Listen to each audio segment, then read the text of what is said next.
Eh bien, salutations chers auditeurs et spectateurs, c'est Vérité à venir et on va parler d'un tournant pour le monde en espérant que nous ne soyons pas face à des tourments. La Chine va-t-elle dominer le monde? Quel itinéraire pour cette année 2024? Là est la question. Un peu d'histoire. Il y a quelques semaines de ça, je vous parlais de la relation entre la Chine, qui est une référence au dragon, et le dragon est cité dans la Bible Apocalypse dans les Révélations. Aux quatre coins du globe, les communautés asiatiques célèbrent ce 10 février 2024 le nouvel an. Les communautés asiatiques célèbrent ce 10 février 2024 le nouvel an chinois et l'avènement de l'année du dragon de bois. Selon l'astrologie chinoise, nous entrons donc dans l'année du dragon et plus précisément du dragon de bois. Un emblème des empereurs chinois, le dragon est associé à la puissance et à la chance. Rappelons le chapitre 13, même si le 12 en parle aussi, de Apocalypse, révélation pour les chrétiens, c'est aussi ouvert pour les autres, c'est exotérique, c'est ouvert à tous. Versets 1 à 10. Alors, j'ai vu monter de la mer une bête ayant 10 cornes et 7 têtes, avec un diadème sur chacune des 10 cornes et sur les têtes des noms blasphématoires. Et la bête que j'ai vue ressemblait à une panthère. Ses pattes étaient comme celles d'un ours, sa gueule comme celle d'un lion. Le dragon lui donna sa puissance et son trône et un grand pouvoir. L'une de ses têtes était comme blessée à mort, mais sa plaie mortelle fut guérie. Émerveillée, la terre entière suivit la bête, et l'on se prosterna devant le dragon parce qu'il avait donné le pouvoir à la bête. Et devant elle, on se prosterna aussi, en disant, je cite, « Qui est comparable à la bête, et qui peut lui faire la guerre ?» Il lui fut donné une bouche qui disait des énormités, des blasphèmes, et lui fut donné pouvoir d'agir pendant 42 mois. Elle ouvrit la bouche pour proférer des blasphèmes contre Dieu, pour blasphémer contre son nom et sa demeure, contre ceux qui demeurent au ciel. Il lui fut donné de faire la guerre aux saints et de les vaincre. Il lui fut donné pouvoir sur toute tribu, peuple, langue et nation, qui plus loin sont nommés les eaux, faisant référence à cette femme, la grande prostituée, la grande Babylone, on l'a déjà expliqué, qui correspond à la Mecque, ville aux 7 montagnes, qui est dans le désert et qui profère des choses blasphématoires contre le Christ, qui est de l'esprit de l'Antichrist, car celui qui n'est le Fils n'a pas le Père. Alors on voit que ces gens, ceux qui accepteront le pouvoir du dragon, ils seront émerveillés par la libération de la Palestine. Vive le dragon, vive la Chine! Voilà comment ils réagiront, ces gens. Il lui fut donné à cette bête, la seconde, celle des briques du califat qui se met en place, de faire la guerre aux saints et de les vaincre. Il lui fut donné pouvoir sur toute tribu, peuple, langue et nation. Ils se prosterneront devant elle, tous ceux qui habitent sur la terre et dont le nom n'est pas inscrit dans le livre de vie de l'agneau immolé depuis la fondation du monde. Si quelqu'un a des oreilles, qu'il entende. Si quelqu'un doit aller en captivité, il ira en captivité. Si quelqu'un doit être tué par l'épée, il sera tué par l'épée. C'est ici qu'on reconnaît la persévérance et la foi des saints. Alors j'invite tout chrétien et toute personne sensée avec intelligence à ne jamais se mettre dans l'islam, jamais rejoindre leur rang. Il faudra leur tenir tête coûte que coûte, quitte à ce que celle-ci, entre guillemets, soit séparée de notre corps par cette barbarie qui est dans leur essence même, qui est à la base de tout ça. Ceux qui veulent comprendre un peu la situation, 3 vidéos essentielles sur ma chaîne.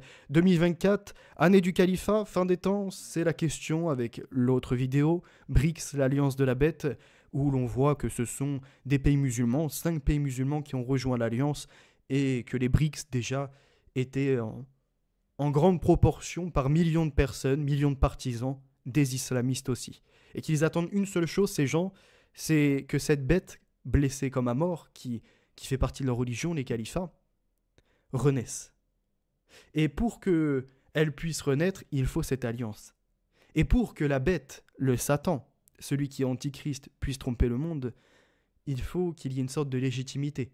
C'est-à-dire qu'il a favorisé les sionistes en les faisant créer des guerres et en les déplaçant, en massacrant des pauvres Palestiniens, enfants, femmes, et y compris des hommes qui n'avaient rien à voir avec des soldats, pour justifier le cœur des uns et des autres, pour jouer du pathos de l'émotionnel des uns et des autres, et se dire c'est une nécessité que d'aider les Palestiniens, ce qui est une réalité, mais derrière, c'est pour justifier les califats qui se mettent en place. Ces gens qui, partout où ils vont sur la planète, sèment chaos, désordre et font des guerres d'une nouvelle génération.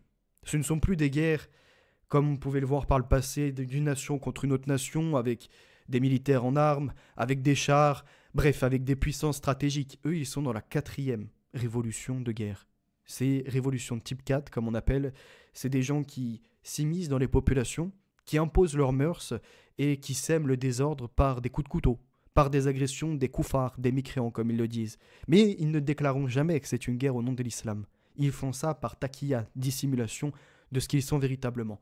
Et ceux qui se questionnent sur ce que représente l'islam, je vous invite à aller voir cette dernière vidéo qui est sortie là tout récemment, à ne pas hésiter à liker, à référencer, à en discuter avec vos proches parce que c'est très important, les temps de la fin sont là, et à leur expliquer ce qu'est l'islam.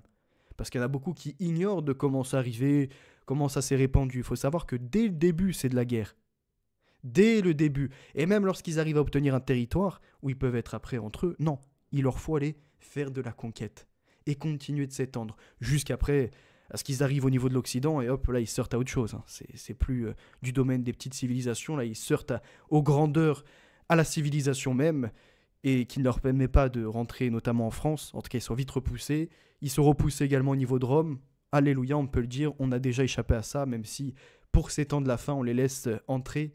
D'où les positions du pape et de bien d'autres qui disent allez-y, faites-les rentrer, on sait ce qui va se passer. Ils vont s'attaquer à nous, ce sont des lâches, des barbares, mais le Créateur et son Fils sont tout-puissants et viendront être condamnés. Alléluia. Regardons la suite. On s'intéresse donc à la Chine. Va-t-elle gouverner le monde? Telle est la question du direct. N'hésitez pas aussi à liker, à partager pour le référencement. Je sais que en fin de journée, les gens rentrent du travail, ne sont pas forcément disponibles, que YouTube est en train un peu de saboter les vrais visionnages ainsi que les commentaires ainsi que le nombre de vues qu'il y a, mais passons ce détail, on laisse YouTube saboter comme ils l'entendent. Regardez ceci. Hop. Qu'il est fort ce dragon.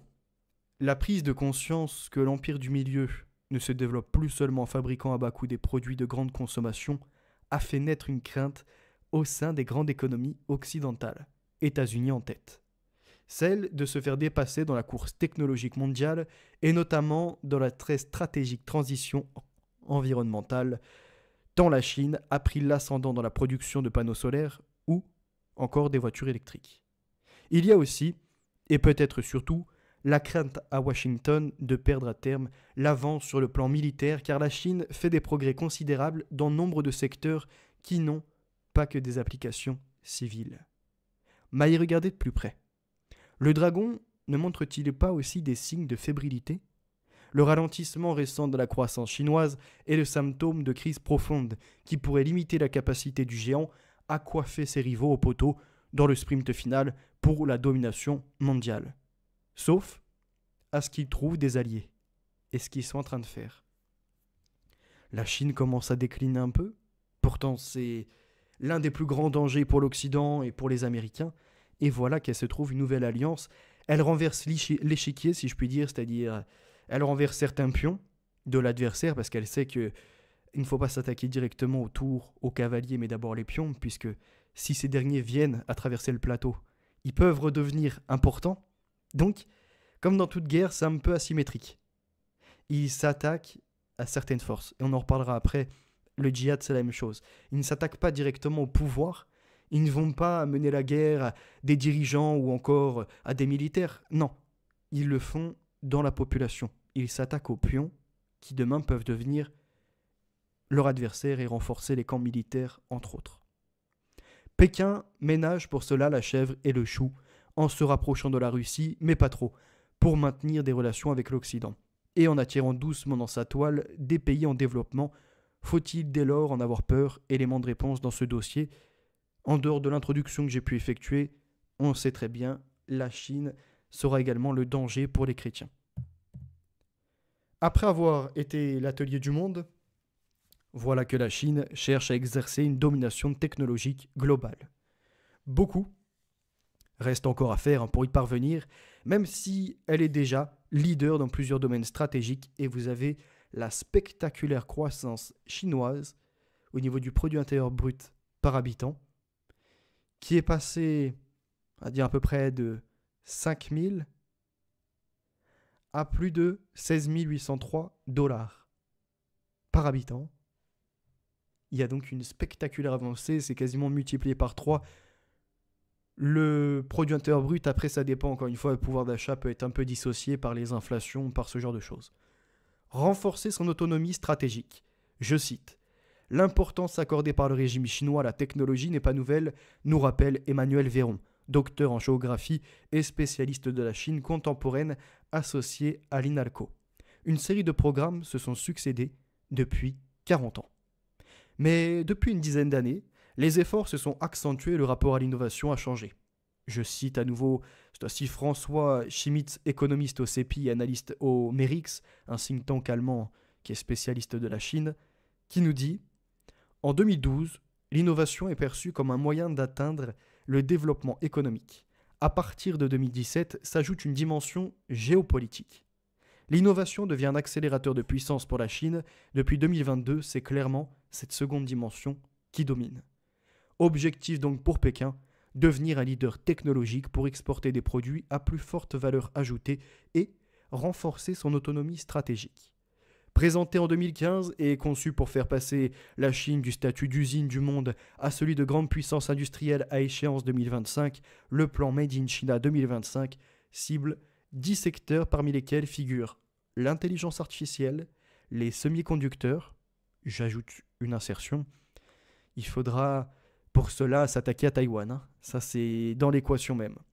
L'informatique quantique, le développement de nouveaux ordinateurs avec des puissances de calcul encore inexplorées pour le moment, les biotechnologies, l'aéronautique ou encore les véhicules et la production électrique. Et les progrès de Pékin sont massifs. Pour la première fois en 2022, la Chine a exporté plus de voitures vers l'Europe qu'elle n'en a importées, et sa position pourrait se renforcer au fur et à mesure du déploiement du véhicule électrique, pour lequel la Chine dispose déjà de plusieurs champions qui se sont positionnés sur le segment des petites voitures à bas coût. Je vous ai partagé une image récemment avec un article de Challenge, je crois, un truc comme ça, qui nous explique que les voitures électriques, au niveau de leur batterie, par soit des fortes chaleurs ou soit encore des températures négatives, viennent à perdre entre 30 et 50% de l'efficacité, du stockage et de la puissance. Les États-Unis, eux, multiplient les sanctions à l'encontre de Pékin. Preuve que la percée technologique chinoise s'accélère? Telle est la question. Un pays aux portes de la frontière technologique. Du côté de la recherche académique, les progrès de la Chine sont indéniables. Selon un rapport de l'Institut australien de politique stratégique, ASPI, publié début 2023, et qui fait référence, le pays domine 37 des 44 secteurs de pointe analysés. Son effort en matière de recherche et de développement vient également de dépasser celui de l'Europe. Plusieurs éléments relativisent toutefois cette progression.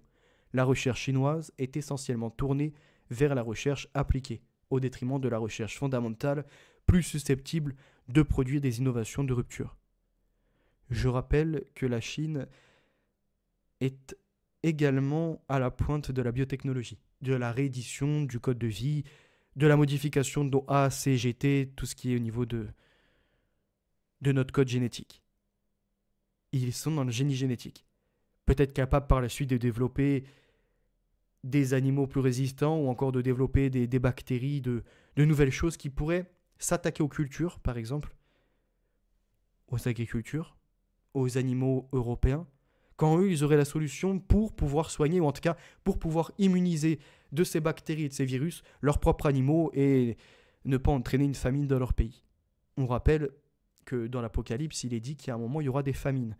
Et qu'on sait depuis un certain moment que la DARPA, pour ce qui est du développement américain dans des armes sophistiquées, a déjà élaboré des moustiques ou encore d'autres insectes pour s'attaquer donc, au code génétique humain en véhiculant des maladies, mais aussi pour s'attaquer à certaines cultures, pour détruire par exemple des champs de maïs, ou encore d'autres, par exemple du colza ou ce que vous voulez.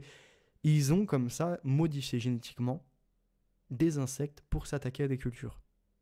Quand la guerre va être déclenchée, la grande puissance contre l'autre immense puissance vont dans un premier temps s'attaquer par des soldats, comme on a pu le voir un peu entre l'Ukraine et la Russie, et puis ils vont passer à l'étape suivante. c'est-à-dire taper sur l'économie. Et une fois qu'ils auront tapé sur l'économie, ils en viendront à la dernière politique, celle de la terreur, en s'attaquant cette fois-ci aux cultures, en s'attaquant aux ressources alimentaires pour faire abdiquer l'adversaire. Regardons la suite. Par ailleurs, la Chine dépose beaucoup de brevets, mais c'est du moins le signe d'une forte productivité de la recherche que le reflet d'une politique publique d'incitation avec des réductions d'impôts accordées aux détenteurs de brevets, considère Gaëtan de Rassensfoss, professeur associé en politique de sciences et technologies à l'école polytechnique fédérale de Lausanne. Résultat, le nombre de brevets accordés en Chine a explosé en 10 ans, mais ils sont en moyenne de moindre qualité que dans le reste du monde. Au passage, sur cette affaire, je ne sais pas si vous êtes au courant, mais il y a certains Chinois et d'autres étrangers encore qui viennent en France, qui payent des universités pour obtenir des diplômes sans assister à un seul cours. Et ça, c'est une pratique qui est répandue. Et à l'époque, il y avait une personne comme ça qui avait dénoncé ça au niveau de là où il exerçait son activité professionnelle. Et il avait déniché des arrangements avec certains Chinois, avec certaines filières chinoises qui récupéraient des titres français, ça va être un master ou ce genre de choses, qui retournent après dans leur pays. Et comme les diplômes français sont reconnus internationalement comme étant quand même de grande qualité, eh ben, il repartait avec ceci, sans avoir le niveau. Et la personne, il me semble, avait été internée ou quelque chose de cette sorte et était passée après, plus tard, quelques mois après, une fois sorti de ces marasmes, était passé sur certains plateaux télévisés et certains médias, on va dire, de droite. Regardons la suite. Ces limites en tête, les progrès restent considérables, je cite, d'autant qu'une partie des résultats sont probablement passés sous silence quand ils sont des applications militaires, explique Emmanuel Véron, également spécialiste des questions maritimes et navales. La recherche océanographique, par exemple, permet d'accroître aussi bien la connaissance des ressources halieutiques et minérales dans une logique d'exploitation des mers que celle des fonds marins pour utiliser des sous-marins. On rappellera le scandale au Japon après qu'il y a eu Fukushima, donc après qu'il y a eu ce tsunami déclaré naturel, après ça reste à voir, où il y a eu du coup une centrale qui a laissé s'échapper après par la suite des produits radioactifs dans la mer. Il y a eu toute une quarantaine sur un secteur, et puis bon, la mer, comme il y a des marées, comme il y a des courants, ça vient se déplacer. Il faut savoir que si demain il y a d'autres guerres, d'autres guerres ou d'autres incidents de ce type, les eaux deviendront amères. Et c'est pour ça que dans la Bible, il était dit, il y aura, alors comment ils appelaient ça? Je crois que c'était l'absinthe. Et en fait, quand on remonte au terme absinthe, c'est des eaux que tu peux consommer mais qui te mènent à la folie ou en tout cas qui viennent à dégrader ton état de santé. Et après, bon, dans la Bible, pareil, un peu plus loin, il est question comme ça de ces eaux qui deviennent une sorte de marée de sang quelque part. Et en fait, de la couleur sang, on a vu que c'était des... Comment ça s'appelle? C'est pas des herbes, c'est des algues. Ce sont des algues et qui rendent toxiques l'eau et qui tuent les poissons, qui tuent toute vie qui se trouve à proximité. Et les humains ne peuvent pas consommer cette eau à ce moment-là.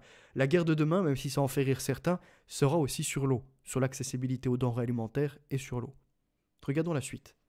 Une progression spectaculaire des dépenses de recherche et développement chinoises, où l'on voit les comparaisons entre la Chine, l'Union européenne et les États-Unis, où de notre côté on avait une petite progression jusqu'à 2010, et on commence à stabiliser, stagner, voire même, pour l'Europe, régresser un peu. Après l'enquête sur les panneaux solaires ouverte en 2012, Bruxelles en a lancé une nouvelle en octobre pour prouver que la Chine subventionne massivement son industrie des voitures électriques. La preuve de ces pratiques contraires aux règles de l'Organisation mondiale du commerce permet à l'Union d'appliquer des mesures compensatoires avec une hausse des droits de douane, note Elvire Fabry. Un peu plus loin, on a François Schmitz qui à nouveau prend la parole et nous dit « L'Union européenne se focalise sur les subventions directes, mais cela ne rend pas compte de l'ampleur des mesures de soutien industriel mises en place par Pékin. Ce soutien est en effet inédit tant en termes de volume alloué que de canaux. En témoigne le développement massif, depuis 2014, des fonds de capitaux privés sous orientation publique, qui investissent dans une telle ou encore dans une autre entreprise en conformité avec les objectifs industriels du régime communiste. Ces investissements s'élèvent désormais à 800 milliards de dollars contre moins de 100 milliards en 2014. La montée en puissance technologique chinoise est d'autant plus préoccupante pour les Occidentaux que les progrès les plus fulgurants de l'empire du milieu sont à chercher du côté du secteur essentiel, comme deux secteurs essentiels, cette transition énergétique. Outre le véhicule électrique, la Chine, écoutez bien, est le leader mondial des énergies renouvelables et compte par exemple pour 96% des importations européennes de panneaux photovoltaïques. Donc 96% des panneaux photovoltaïques sont liés à la Chine. La Chine est le leader mondial des énergies renouvelables et compte par exemple pour 96% des importations européennes des panneaux photovoltaïques. Cette dépendance est en outre exacerbée par le fait que le pays domine toute la chaîne de valeur du traitement du silicium, un matériau de semi-conducteur essentiel à la transformation du rayonnement lumineux en électricité, à la confection des cellules qui composent un panneau solaire, puis à son assemblage final. En marche écologie les Verts est en fait, en écologie les Verts, on comprend cette défense du communisme. On revoit un peu en France des mouvements comme ça qui appellent à manifester un soutien pour le communisme, à un retour au communisme. Mao Tse, ou Pol Pot, ou d'autres encore. C'est ça qu'ils veulent nous mettre en place. Le socialisme et de l'esprit communiste en général. Et les deux veulent s'universaliser et à la fin ça devient national-socialisme, ça devient les drames que l'on connaît dans l'histoire ou encore les massacres à la Lénine ou à la Mao Tse, etc. Pour certains, la Chine est un atout pour la transition mondiale car elle permet, grâce à des économies d'échelle, de diminuer le coût d'équipement utile à la transition. La concentration de la production pose toutefois des questions de sécurité d'approvisionnement en cas de choc géopolitique, sanitaire, climatique et compagnie. Par exemple, la capacité du pays à continuer à fournir au monde ses produits risque de se réduire à mesure qu'il accélérera sa propre transition. Pékin s'est engagé à atteindre un pic d'émissions de carbone en 2030 et la neutralité carbone en 2060 a déjà doublé sa capacité solaire et éolienne installée entre 2018 et 2022. Même s'il convient, alors là, il faut quand même voir une chose, c'est comme s'ils étaient au courant qu'il va y avoir des catastrophes et un manque d'approvisionnement en gaz et en pétrole. Mais que pour l'instant, ils n'en parlent pas trop sur le marché. Attali nous avait averti un peu sur cet hyper-conflit qui viendra par la suite, où il y aura une diminution du pétrole disponible, et de facto, comme la demande est toujours prégnante et toujours importante, ça fera augmenter le coût par la rareté, et à la pompe, on ne sera plus à 2 euros ou 3 euros, hein. Ce sera 10 euros ou 15 euros. Donc les gens, la plupart, n'auront même plus intérêt à aller travailler, ce qui mettra en péril toute l'économie occidentale, puisque nous, on n'est pas vraiment préparés à se passer de ces moyens énergétiques, du pétrole et du gaz, entre autres. Ce qui signifie que là, fut un moment où on disait, oui, les 19 degrés dans la maison, ça descendra à 12 degrés. Hein. Ton chauffage, il sera au minimum, voire même non opérationnel. Il sera coupé par la gestion, encore une fois, de ces nouveaux sortes de services qui analysent toute ta consommation en temps en heure. Tu ne dois pas consommer trop parce que derrière tu émets du carbone, donc tu pollues. Tu dois faire attention à ta consommation d'énergie parce que tu es en train de tirer sur des ressources disponibles par rapport au réseau. Tu dois faire attention ainsi à ça quand, dans un même temps, on revend ou en tout cas on bascule l'énergie qui ne se stocke pas, en tout cas pour l'électricité, vers les pays voisins pour leur revendre à bas coût ou encore vers des entreprises privées qui existent seulement sur papier et qui viennent à nous les refacturer 10 fois, 15 fois ou plus que ça encore par rapport à leur marché des plus immondes qui s'est basculé sur le gaz et lui-même qui est immonde puisqu'ils se sont coupés entre autres de la Russie et petit à petit vont se couper également de l'Algérie par des décisions géopolitiques qu'on verra par la suite. Ce qui veut dire que là en Europe ça va être très très compliqué. Regardons la suite. Même s'il convient de nuancer ses efforts, la Chine ayant approuvé en 2022 la construction de nouvelles centrales à charbon, cette tendance va probablement se renforcer. Et rappelons que l'Europe, et la France en faisant partie, veulent limiter les centrales qui sont nucléaires. Ils veulent même en fermer, il me semble. On va trouver toute l'énergie par la suite. La Chine domine l'industrie des panneaux solaires. Ce qu'on a vu juste avant, la proportion entre 2005 et 2022 est juste faramineuse. Hein. C'est incroyable, quoi. On est passé de 2-3%, 5% au maximum, à plus de 80% de la domination dans la production des composants des panneaux solaires. Mainmise sur les minerais. Autre élément, autre atout pour la Chine, dans les secteurs liés à la transition, c'est sa mainmise sur certain nombre de minerais et de métaux stratégiques, ce qu'on nomme les terres rares, et qui sont indispensables pour les technologies, que ce soit l'informatique, l'électroménager, ou encore le développement, comme on l'a vu, de panneaux photovoltaïques et des batteries aussi pour les voitures électriques, entre autres. Cette position dominante n'est pas le résultat d'un hasard de géologie qui aurait placé l'essentiel des réserves dans le pays, mais de choix industriels, car la Chine domine davantage le raffinage de ces différents minerais que leur extraction. Elle dépend ainsi de la République démocratique du Congo pour s'approvisionner en cobalt, mais 75% du cobalt raffiné dans le monde sort de ces usines. Et Pékin n'hésite plus à jouer cette carte maîtresse pour contrer des sanctions américaines. Depuis début août 2023, le germanium et le gallium, utiles aussi bien à la production de semi-conducteurs que de panneaux solaires, sont soumis à des autorisations d'exportation par Pékin. Salutations, le Rav Maga. N'hésitez pas à liker, à partager, les amis. Le graphite s'est ajouté à la liste en octobre 2023. La réponse a tardé, mais cette décision chinoise, je cite, de faire valoir son avantage dans l'extraction et la transformation de matières premières est une étape importante dont les implications peuvent être considérables, estime John Seaman, un chercheur au Centre Asie de l'IFRI.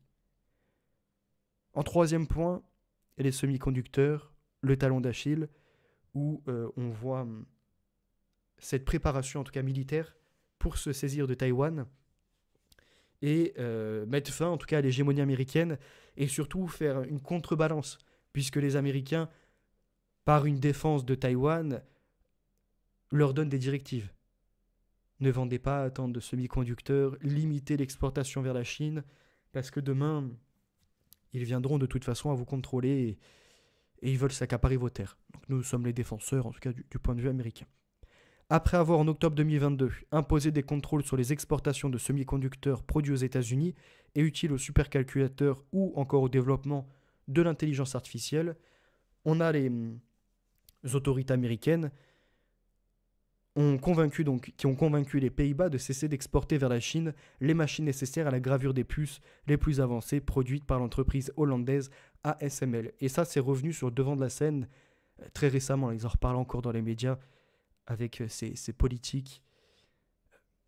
On va dire que les Pays-Bas et d'autres pays comme ça qui sont avancés dans les technologies de gravure liées encore à tous ces développements des infrastructures, des semi-conducteurs, veulent mettre une limite et font passer ça en public comme si c'était leur propre décision, alors qu'on sait très bien que derrière, il y a la mainmise et il y a l'imposition par l'Amérique de mettre des limites.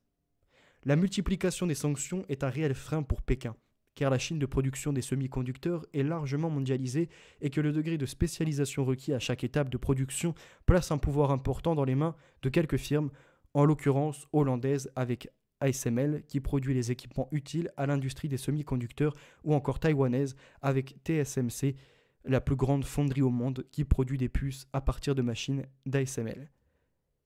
Je voulais ajouter autre chose à ça. C'est les gens, vous savez, qui nous vendent comme si le Moyen-Orient est à l'origine de tout, les Africains à l'origine de tout. Elles sont où leurs entreprises aujourd'hui ? Qui domine l'informatique ? Qui domine les technologies ?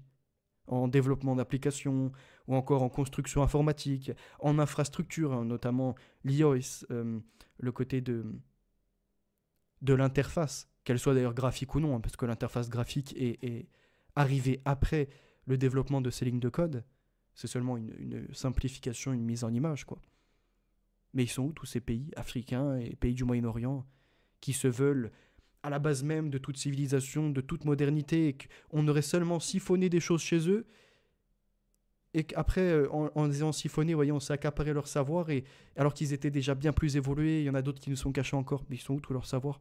Elles sont où leurs entreprises ? Encore une fois, hein, ça met fin au mythe. Je veux bien croire une chose par contre, parce qu'on a vu des études, il y a 200 000 ans à peu près, nous étions tous en Afrique, puis après il y a différentes communautés qui sont parties. J'ai bien envie de croire que oui, en fait, les Européens étaient présents à certains moments au Moyen-Orient, il y a peut-être 9000 ans ou un peu plus que ça, et sont déplacés petit à petit par les mouvements de civilisation, Et voilà en fait où se trouve la civilisation la plus avancée.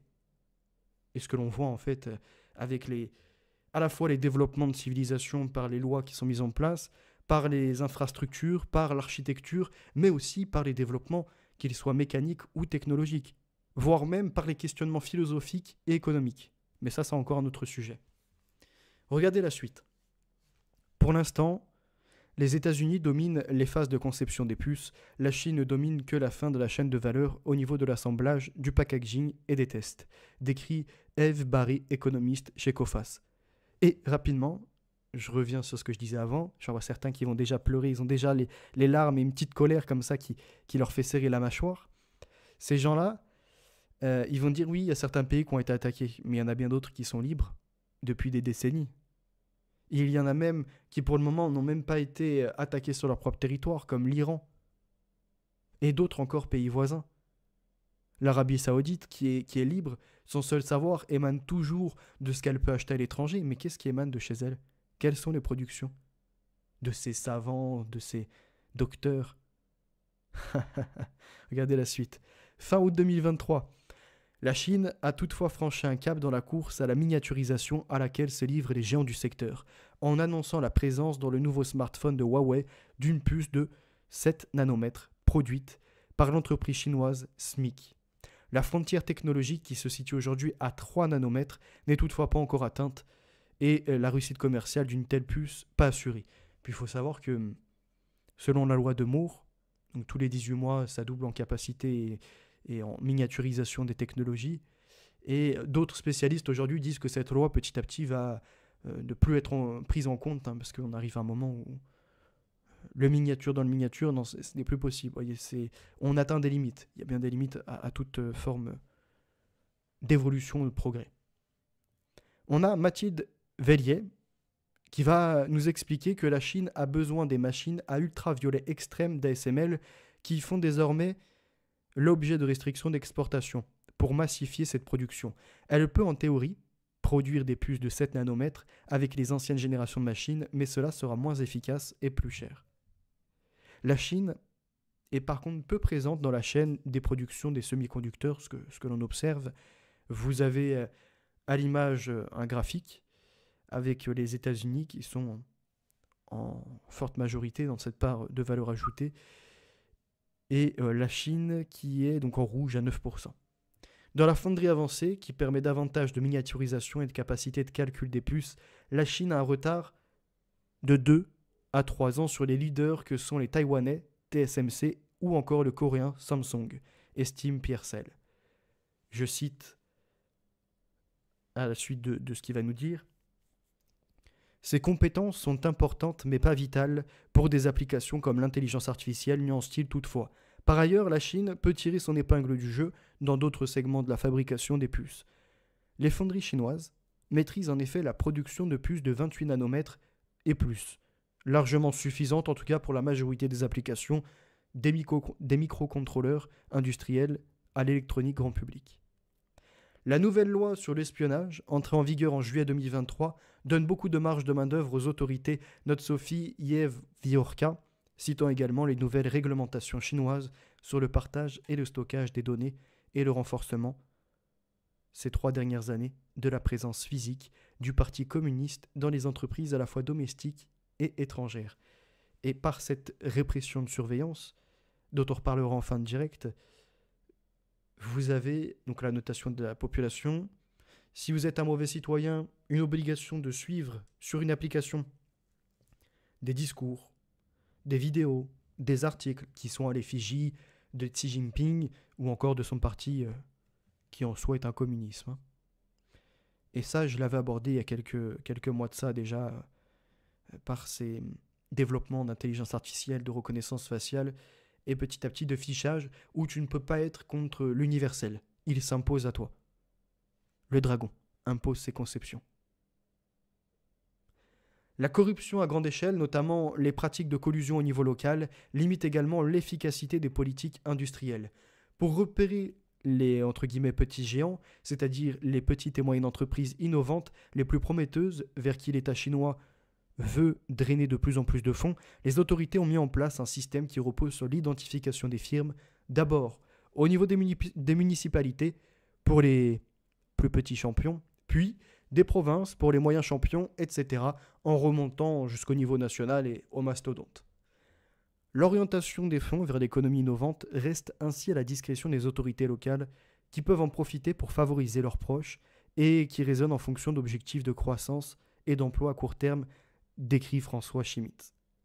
En conclusion, la Chine a réalisé ces dernières années des percées technologiques majeures, au point de devenir leader dans un certain nombre de domaines stratégiques. Mais la dernière marche, qui lui permettrait d'exercer une domination technologique plus globale, risque, pour des raisons à la fois techniques, économiques et politiques, d'être la plus dure à franchir. Vous avez l'évolution de la part des importations américaines de biens manufacturés depuis des pays asiatiques à bas coût entre 2018 et 2022, et vous voyez une forte importation du côté du Vietnam, de l'Inde et de Taïwan. Après, le reste, ça stabilise à peu près, on n'est pas non plus dans des choses importantes. Et on voit dans un même temps qu'il y a, au niveau des exportations donc de ces pays-là, plus 21%, plus 43% du côté de Taïwan, et la Chine, voilà, dans son taux d'importation, a quand même diminué de 15% à peu près. Qui sont les gagnants de la guerre commerciale entre la Chine et les États-Unis? Pour remplacer les importations chinoises, les États-Unis se sont tournés vers des pays plus voisins tels le Canada et le Mexique. Les deux pays ont dépassé la Chine au premier semestre 2023 et sont devenus les premiers partenaires commerciaux des États-Unis. En parallèle, Washington renforce ses liens avec des pays voisins de la Chine jugés plus amicaux. On peut dire que c'est favorable. Les miens avant les autres, quelque part, mon continent avant d'autres, c'est pas mal. Le Vietnam est le premier bénéficiaire de cette réorientation géopolitique. Une experte, Sophie Vievorka, dont on a parlé juste avant, économiste au Crédit Agricole, nous dit que le pays a créé une industrie du téléphone portable en une dizaine d'années. Entre 2010 et 2022, sa part de marché mondial est passée de 0,6 à 12%, et certainement avec sa filière Huawei, il me semble qu'il y en a une autre. Néanmoins, si les voisins de la Chine affichent parfois un coût de travail inférieur à celui qui prévaut désormais dans l'empire du milieu, aucun ne dispose de sa capacité logistique. Cette même femme qui nous expliquait les choses avant nous dit que les décisions de localisation des entreprises sont donc plus dictées par des logiques géopolitiques que par des raisons économiques. Par ailleurs, les pays de l'Indo-Pacifique qui augmentent leur échange avec les États-Unis sont eux-mêmes très dépendants de la Chine, souvent leur principale fournisseuse. Cette dépendance a d'ailleurs tendance à s'accentuer depuis les années 2010. Face à la difficulté de tracer la fabrication de tous les composants d'un produit, le découplage peut finalement s'avérer n'être qu'une illusion dans laquelle les étiquettes Made in Vietnam cachent des biens en partie chinois. Au niveau de la Chine, je pense que certains ont entendu, ont eu écho de la crise immobilière, que certains voudraient comparer un peu à ce qui s'est passé avec les subprimes en 2008, où on pouvait déjà anticiper par ces mises sur le marché trop excessives, des prix qui montaient et petit à petit des descentes de demande, qu'il y allait avoir soit une implosion, soit une explosion. En tout cas, ça allait de toute façon terminer en miettes en plusieurs morceaux. Ce qui s'est passé en 2008.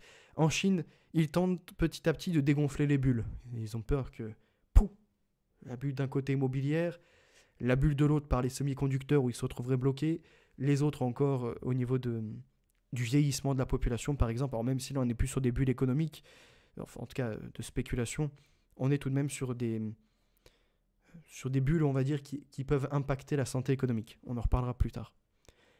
Tianrei Yang, c'est justement ce qui s'est passé lors de la pandémie. Le resserrement réglementaire souhaité de longue date par les autorités a été opéré en 2020 face à la multiplication des alertes sur la stabilité du secteur immobilier. Des lignes rouges ont alors été fixées pour limiter à la fois le ratio d'endettement des promoteurs et l'exposition des banques à l'immobilier. Au resserrement réglementaire s'est ajouté le ralentissement des projets d'achat immobilier par les ménages lors des confinements. Ces changements ont privé les promoteurs de deux canaux importants de financement, c'est-à-dire les achats des ménages, un tiers de leurs revenus totaux, et les prêts des banques qui représentent un autre tiers.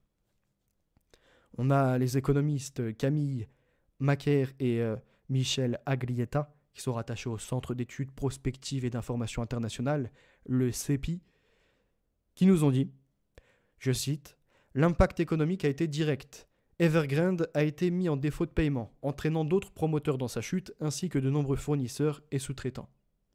Dans cette crise, la priorité de l'État est double.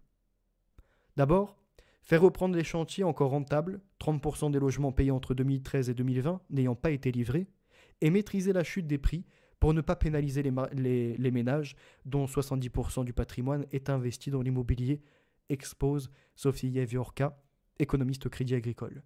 Des mesures interdisent par exemple aux agents immobiliers de vendre des biens en deçà d'un certain prix. Ça, c'est possible que ce type de pratique soit important en France. On a les grandes villes, bon, ça fait des années que ça augmente au niveau de l'immobilier, mais on a certaines grandes villes qui ont explosé les scores. On regarde Paris, 9 mètres carrés, 70 000 euros. On regarde à proximité de Nantes, des 100 mètres carrés à plus de 300 000 euros. Il y a un problème. Il y a un énorme problème.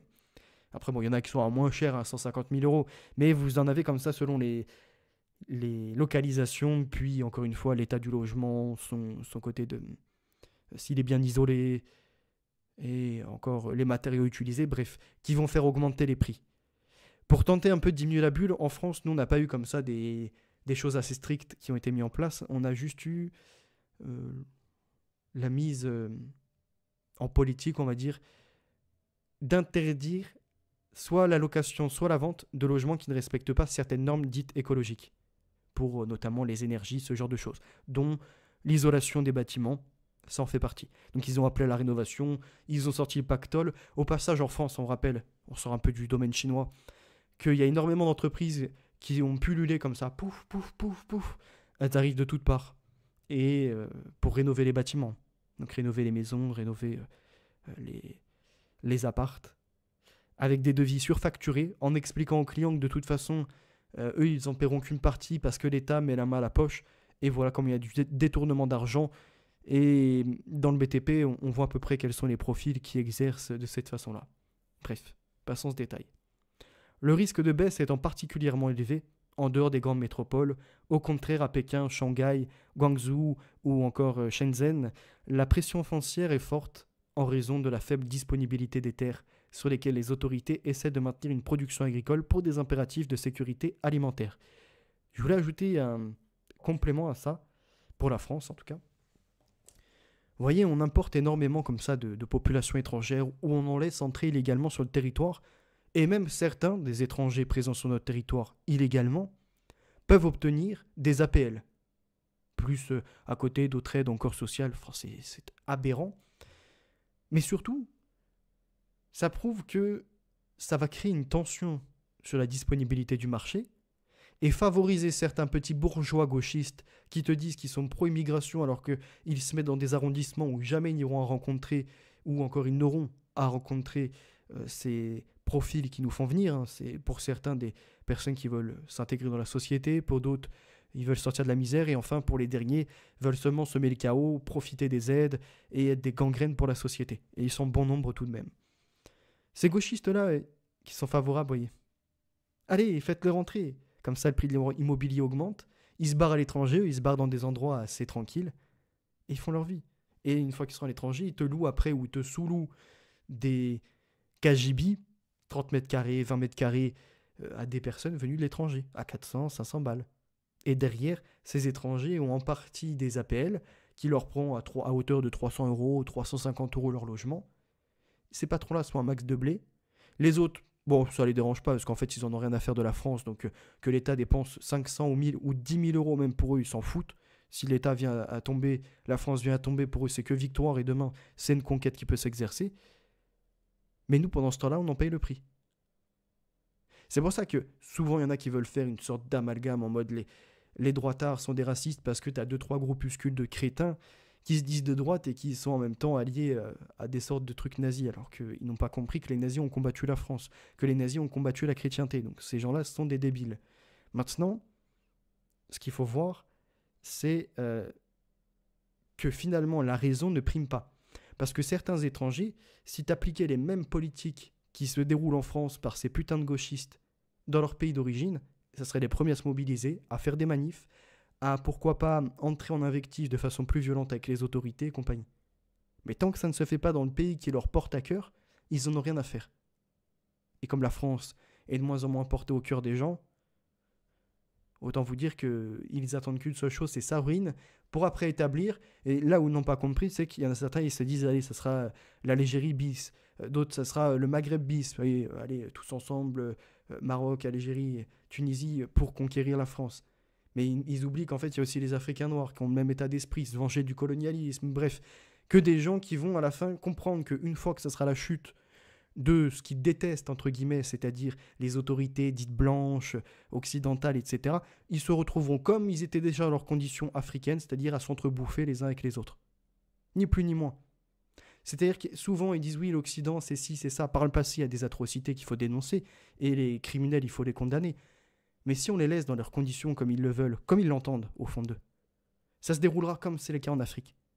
Des tribus qui se bouffent avec les autres, des pays qui sont en division, même des fois, on va dire, à proximité, hein, ne serait-ce que juste pour quelques parties de frontières, où ils sont prêts à se mener la guerre.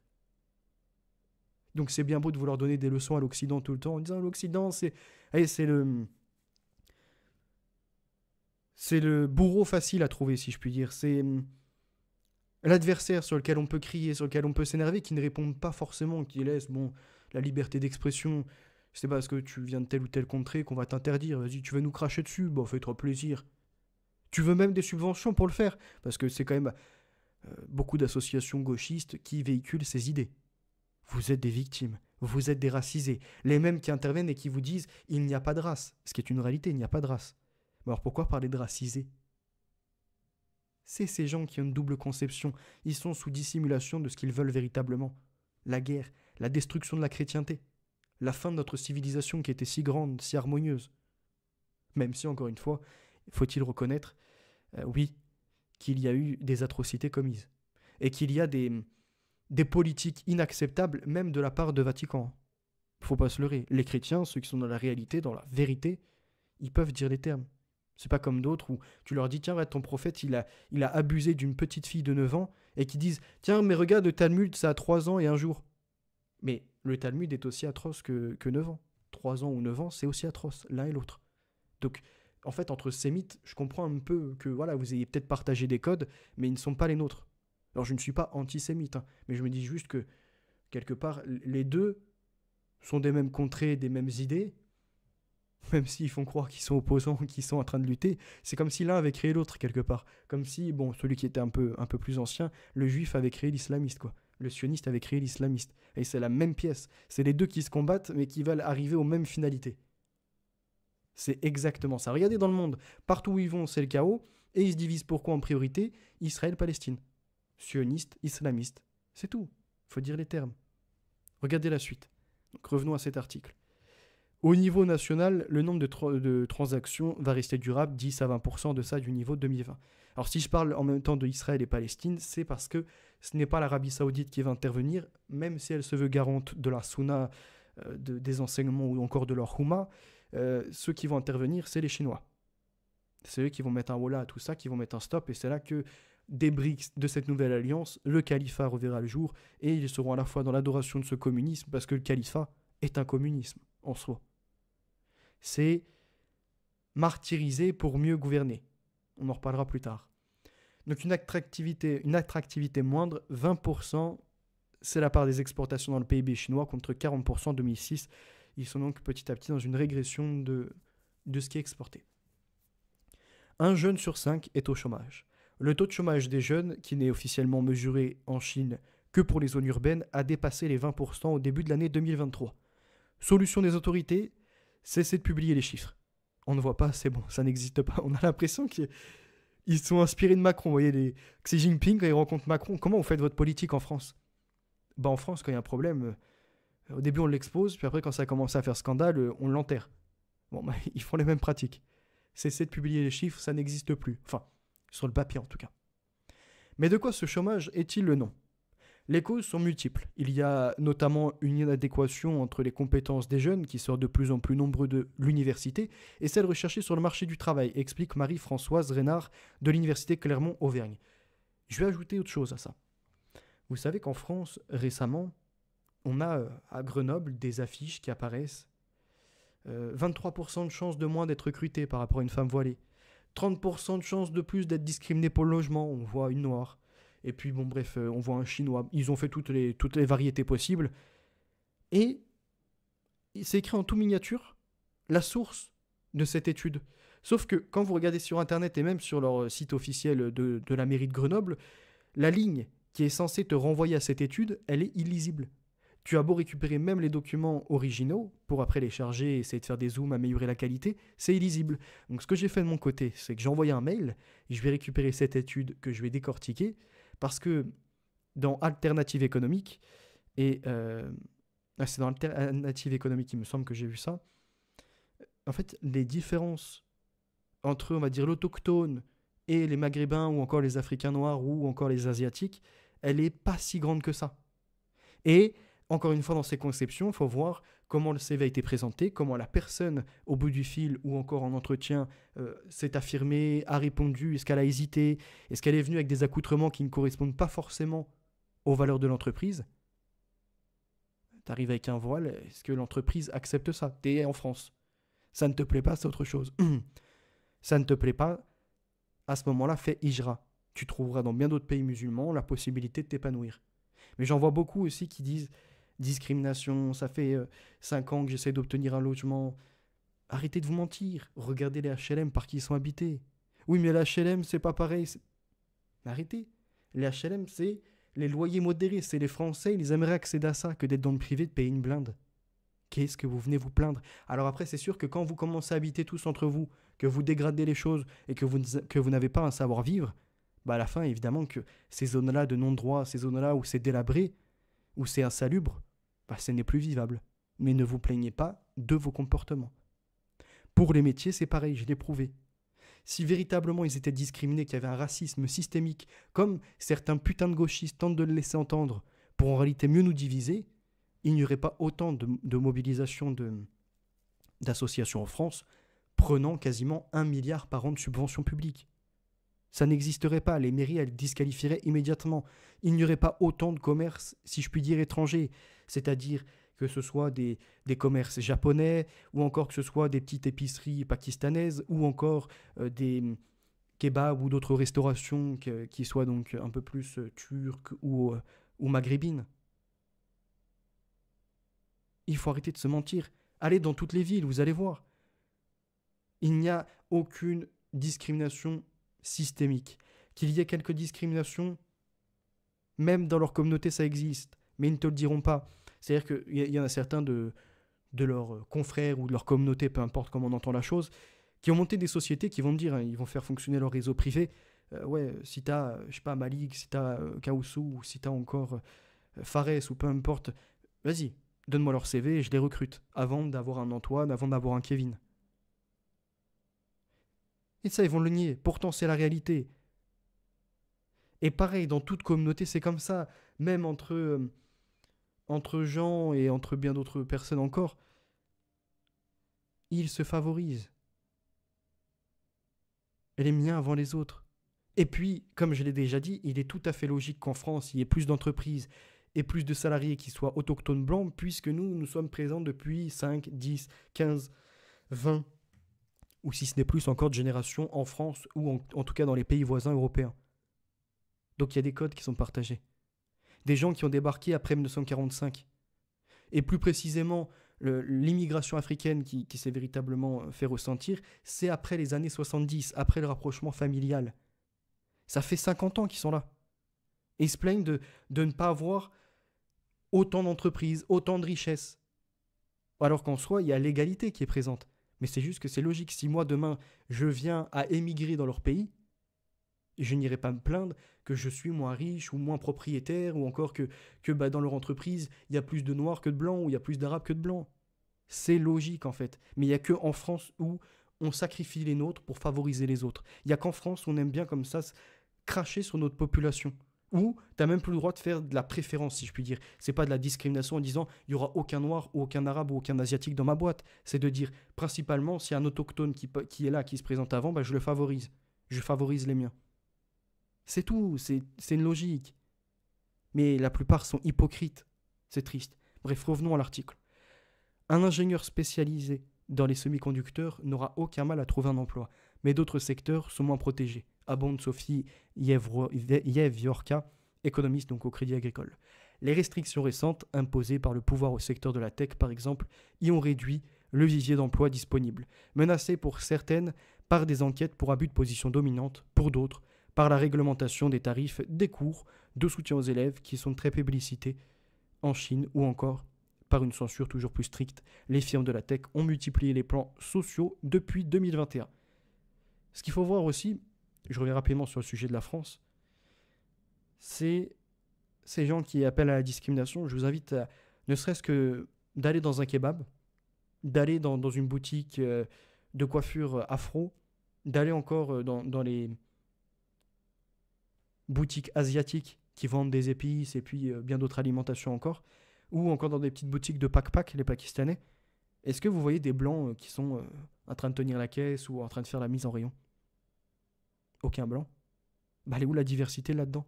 Pourquoi d'un côté il devrait y avoir de la diversité, de l'autre non? Le seul moment où en fait ils viennent à se plaindre, vous savez c'est pour quel poste? C'est pour les postes qui sont notamment dans l'administratif. Et dans l'administratif, encore une fois, souvent c'est des CDI qui sont signés. Donc c'est logique que tu as Nathalie, que tu as Monique, qui arrive quasiment à la retraite, qui soit là et qu'elle soit plus majoritaire que des Sophia ou encore que des Amir ou ce que tu veux. C'est logique. Et en me parlant en toute vérité, j'ai fait énormément d'entreprises en banque, en assurance, dans le système de retraite. J'ai également fait dans l'énergie, à GRDF, entre autres. Dans toutes ces entreprises-là, il y avait des Arabes et des Noirs. Par contre, j'ai vu peu d'Asiatiques, ça c'est vrai. Mais il y avait des Arabes et des Noirs. La discrimination est seulement dans la tête de certains, soit des feignants, soit de ceux qui ont atteint un bac+5 et qui n'ont pas compris que le marché est saturé et qui ne veulent pas faire les autres métiers. C'est-à-dire qu'on arrive à un moment, et c'est expliqué là aussi, on arrive à un moment où les gens, on leur a donné l'accès, donc après l'alphabétisation dans les années 1870 et après, puis l'obligation de l'école et la continuité des formations par la suite, en tout cas la disponibilité par les comptes pour formation, on arrive à des gens qui sont qualifiés et qui ne veulent plus travailler au champ, qui ne veulent plus faire des métiers à pénibilité comme être éboueur ou encore être dans le ménage ou ce genre de choses, ce qui est tout à fait entendable, ou encore à tenir une caisse. Ils veulent être à une étape supérieure. Sauf que tout le monde est dans cet objectif-là. Ce qui fait que pour un poste, tu vas avoir 50 CV. Et que les postes se raréfient. Et qu'ils vont voir qu'est-ce que tu peux leur apporter. Et des fois, ils auront même tendance à favoriser quelqu'un qui n'a pas forcément le diplôme, mais qui en fait, au cours des 5 ou 10 dernières années, lui, il a fait que du professionnel. Il a peut-être fait que des missions intérimaires, mais en fait, il est à quel niveau? C'est-à-dire qu'il arrive dans la boîte, en 2-3 jours, il est opérationnel. Quand l'autre a peut-être fait ses années d'études, il a peut-être derrière lui de la connaissance, de ce qui sort des livres, de la théorie, ce que vous voulez, mais il n'a pas la pratique. Et quand il arrive dans l'entreprise, il galère. Comment communiquer correctement, comment recevoir la demande, et puis être un peu plus pointilleux, pousser les détails, essayer de faire l'entonnoir pour passer de cette localisation du problème élargie à la fin qui arrive vraiment à la problématique, pour éviter de perdre trop de temps. Donc tout ça, c'est de la méthodologie, ça s'apprend sur le terrain. Donc un patron, il va favoriser des fois certains profils. Il y a la présentation, il y a la ponctualité, il y a aussi des fois certains patrons qui commencent à être pointilleux et qui vont rappeler des sociétés passées ou, si c'était des stages, ce genre de choses, pour savoir quels étaient les comportements. Mais tout ça, de ces gens qui jouent seulement sur leur couleur de peau, sur leur apparence, eux, ils prennent pas ça en compte. S'ils sont refusés parce qu'ils ont déposé 50 CV sans forcément étudier combien de CV a été déposé en même temps qu'eux, dans quelles conditions, puisque aussi il y a des fausses, il y a des fausses offres d'emploi. J'en ai déjà parlé et je comptais mettre ça dans le tome 2 ou dans la réédition. C'est ces nouvelles entreprises qui soit ont développé, on va dire, une sorte de phishing, si on peut dire ça comme un hameçonnage. En informatique, en ingénierie sociale, comme l'expliquait Lucien Cerise, c'est à peu près la même chose. Ils ont créé des offres d'emploi qui peuvent être alléchantes, mais qui n'existent pas. Ils récupèrent nos coordonnées, mail, téléphone, adresse postale, pourquoi pas capacité de formation, et Ils en font des fichiers qualifiés qui viennent à revendre soit aux prospecteurs pour vendre des assurances ou ce genre de choses, soit à ces personnes qui proposent des formations toutes bidons. Moi, je me rappelle que sur Nantes, il y avait une société israélienne qui était en place, qui achetait des modules, comme ça, j'avais échangé avec le patron, et qui achetait, par exemple, des formations pour parler anglais. Donc, tu as formation français-anglais, ou encore français telle langue, ou, comment dirais-je, les premiers pas en informatique, bref, avoir des bases. Ça, c'était payable avec le compte pour formation. Et eux, ils achetaient leurs modules 5 ou 10 000 euros. Puis ils démarchaient les gens au téléphone, ils leur expliquaient que c'était gratuit, hein. De toute façon il n'y avait rien à débourser parce que c'était de l'argent qui était déjà acquis sur le compte pour formation, et qu'ils suivaient ça à distance, il n'y avait pas vraiment une obligation d'être présent tous les jours, il n'y avait pas non plus derrière un suivi poussé si je puis dire, il y avait la possibilité voilà, d'avoir une sorte de logiciel de formation, bref, qui était reconnu parce que c'est certifié tout ça.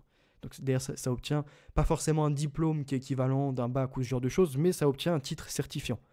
Certifiant, donc pour la recherche d'emploi, pour ce genre de choses, c'est reconnu par l'État. Et donc ils vendaient comme ça. Ils achetaient des modules 5 ou 10 000 euros, un peu plus des fois, ça dépend du niveau de complexité et puis de bien d'autres choses encore. Et ils facturaient les choses 500 ou 1000 euros ou 1500 euros, les formations. Et par jour, ils en vendaient 10, 15. Donc autant dire qu'à la fin du mois, c'était une rentabilité, mais qui était magistrale. Plus des optimisations, mais ça, bref, c'est d'autres sujets dont on pourra parler plus tard. Revenons au niveau de la Chine. C'est juste pour expliquer un peu aussi ce côté de... Il y a moins de débouchés, il y a plus de personnes sur des offres d'emploi plus rares, et surtout, des fois sur des offres qui n'existent même pas. Donc tu as beau avoir dit, j'ai déposé 200 CV, il y avait combien de vraies offres? Là est la question. Et puis souvent, il y en a qui disent, oui, j'ai déposé 200 CV. Enfin, tu regardes la gueule de leur CV, tu te dis, ok. Tu regardes là où ils ont postulé, des fois, ça ne correspond pas du tout à leurs compétences. Bref, c'est un ensemble. Encore une fois, il ne faut pas se positionner en victime. Aujourd'hui, stop, faut arrêter ces conneries. Bref, un pays fortement endetté. Je cite Marie-Françoise Renard qui nous dit « Pour que les ménages consomment davantage, il faut augmenter soit les revenus, soit les transferts sociaux. Mais les autorités chinoises sont opposées à la mise en place d'un État-providence qui, estime-t-elle, risque d'encourager l'assistanat. » Ah, ils ont vu les dégâts de la France. Hein. Tu favorises des immigrés à venir, tu leur donnes la possibilité d'avoir un loyer modéré, qui en plus après obtient des APL, plus à quota RSA ou encore d'autres aides de la mission locale ou de ce que vous voulez. C'est bon, pour eux ça roule. Plus les fraudes qu'ils font, les déclarations AH alors qu'ils ne sont pas du tout en état d'adulte handicapé, hein. Bon, peut-être mentalement, mais ça c'est un autre sujet. Voilà ces gens. Et d'ailleurs, des études étaient sorties parce que on nous vend souvent des chances pour la France. Sans eux, la France ne serait pas là, elle ne se serait pas relevée, les bâtiments seraient tous en ruine, on n'aurait pas d'économie, l'agriculture, personne ne serait là présent pour aller cultiver les champs, pour aller faire les récoltes, ce qui est un mensonge. Il y a en effet des Roumains, il y a en effet quelques Africains qui sont à la main-d'œuvre, mais il y a énormément de Français aussi. Il suffit seulement de se rendre dans les campagnes. Et vous observerez toutes les personnes. Et je ne parle pas seulement pour la période du muguet. Hein. Je parle tout au long de l'année, vous verrez ces nombreux Français et Françaises qui sont bien autochtones ou bien européens et qui sont également au champ. Donc c'est un mythe tout ça. Regardez, pareil dans le ménage, dans bien d'autres choses encore, dans bien d'autres secteurs très pénibles, il y a énormément de Français et Françaises qui sont blancs, qui sont autochtones. Il n'y a pas de privilège, il n'y a pas le white power comme ça nous est vendu. C'est un mythe. Par contre, quand on creuse un peu les chiffres, on voit que les immigrés et leurs descendants sont plus représentés dans les taux du chômage ou encore dans les taux d'assistanat à RSA que les autochtones. Les autochtones, à 70%, sont au travail. C'est pour ça que, il n'y a pas longtemps, là, il y a 2-3 jours, je vous ai partagé cette vidéo des plus scandaleuses où on voit une chance, alors pas pour la France, c'est aussi pour la Belgique, mais c'est toujours le même profil, qui a rempli des seaux d'excréments, de nourriture, qu'il a comme ça fait revenir avec bien d'autres choses, de la peinture, et qu'il est vide dans les transports sur les gens. Bon, c'est pas seulement du racisme anti-blanc, il l'a fait, il me semble, à 1 ou 2 noirs. Très scandaleux. Blanc ou noir, c'est scandaleux. T'as pas à comme ça humilier des gens. Mais ce que j'entends par là, c'est que ces gens, ils poussent la chose. Ça ne leur suffit pas de nous cracher dessus par les paroles en disant l'Occident c'est de la merde, de toute façon ils ont été que des colons, tous des pourris, alors que ce n'est pas du tout le cas, en disant c'est tous des collaborateurs, il suffit de regarder la Seconde Guerre mondiale, alors que quand on est dans une période de Covid, qui est en plus beaucoup moins dramatique que la période de guerre, hein, où il y avait la première, des enfants qui étaient décédés, des jeunes, moins d'espoir, et puis une deuxième qui vient comme ça, puis t'as pas autant d'informations, t'as pas autant de relais et de possibilités de résistance. Face à un Covid, on a vu la résilience de ces gens. On a vu des lâches. Donc ceux qui accusaient les Français, qui nous accusaient nous, hein, d'avoir des ascendants qui étaient des collabos, ont été les premiers à tendre leurs fesses pour prendre le bâton. Tel Théo. Ils attendaient que ça. C'est plus un hématome, c'est une déchirure qu'ils voulaient. Ils attendaient que ça. Et il suffit de le voir. Ces gens-là sont directement soumis. Passe sanitaire, sans problème. La plupart de ceux qui ont manifesté même contre l'effondrement social, contre l'effondrement économique, contre des politiques irraisonnées pour la France, parmi les Gilets jaunes, par exemple, un mouvement très populaire, même s'il relève de l'ingénierie sociale, ont été des blancs, les gens des quartiers, ceux issus de l'immigration n'avaient rien à faire, parce qu'ils ne portent pas le pays dans leur cœur. Si demain il y a la guerre, si demain ça s'effondre, si demain il y a la famine, ils prennent le premier avion, le premier bateau, et ils rentrent chez eux. Donc c'est un mythe. Bref, on pourrait épiloguer très longuement sur ça, mais encore une fois, les chances pour la France n'en sont pas du tout. Même pour l'Europe, n'en sont pas du tout. Il y a un moment, il faudra faire la rémigration, le nettoyage. Et d'ailleurs, ceux qui nous disent, oui, ils ne sont pas à la cause de l'insécurité. J'ai vu ça sur Twitter, aberrant. Quand on peut relever en France, par exemple, uniquement, même pas sur l'ethnie, hein, mais sur les Africains qui n'ont pas les documents français, c'est-à-dire qui n'ont pas le titre d'identité français, qui sont 3,5% de la population, mais dans les coups et blessures volontaires représentés à hauteur de 11%, plus de 26 000 actes. Et ça a encore augmenté pour 2023. Et on parle seulement de coups et blessures volontaires. On ne parle pas des cambriolages, on ne parle pas des trafics de stupes, on ne parle pas de la prostitution. Hein, de ces réseaux qui des fois importent de pauvres victimes de leur pays d'origine et les font prostituer de force en France. Ou encore profitent malheureusement de défaillances de familles qui ont explosé par des alcooliques qui existent ou par des drogués ou par bien d'autres choses encore, avec des enfants placés à la DAS ou placés en foyer. Et le seul espoir de ces jeunes filles, des fois, c'est de sortir de ces foyers où elles sont confrontées à bien d'autres problèmes, de rejoindre le Malik ou encore le Mouloud ou ce que tu veux qui lui fait espérer des tas de merveilles, alors qu'en fait il joue uniquement sur son émotionnel pour après la mettre comme une marchandise à se trafiquer, à se vendre, pour lui dire écoute, j'ai des dettes, je dois payer. Ouais, tu veux fumer, vas-y, bah, faut quand même faire une passe ou deux. Et les enrôle comme ça. Mais ça, ils vont me payer. Hein. Ça, ils vont me payer très cher. Parce que dans certains quartiers, on sait très bien comment ça se déroule. Il y a des victimes pour l'instant qui ne prennent pas la parole. Elles sont encore endoctrinées. Le jour où elles en sortiront, qu'on aura le nom des coupables, et j'espère en tout cas qu'il y aura un réveil, et même pas corse, hein, un réveil français qui mènera à... Ça y est. Et les autres tellement paniqués qu'ils retourneront rapidement chez eux, d'où ils proviennent. On n'appelle pas à une croisade, à faire une croisade, à aller conquérir d'autres territoires ou ce genre de choses, non. À nettoyer seulement notre territoire. Alléluia. Regardez la suite. La mise en place de mesures favorables à la consommation se heurte aussi à une question de financement. Si le poids de la consommation dans le PIB augmente au détriment de ce qui est que cela se fait, et qui paye? Les collectivités locales? L'État central interroge les chercheuses. Qui paye quand il n'y a plus d'argent? Cette question centrale ramène au sujet de l'endettement des autorités chinoises et donc à leur marge de manœuvre budgétaire pour relever les défis actuels. Résultat d'une croissance passée, obtenue à crédit, le niveau de la dette de l'ensemble du secteur non financier en Chine s'élève désormais à plus de 300% du PIB, dont la moitié est détenue par les entreprises publiques qui disposent donc d'une garantie plus ou moins explicite de l'État.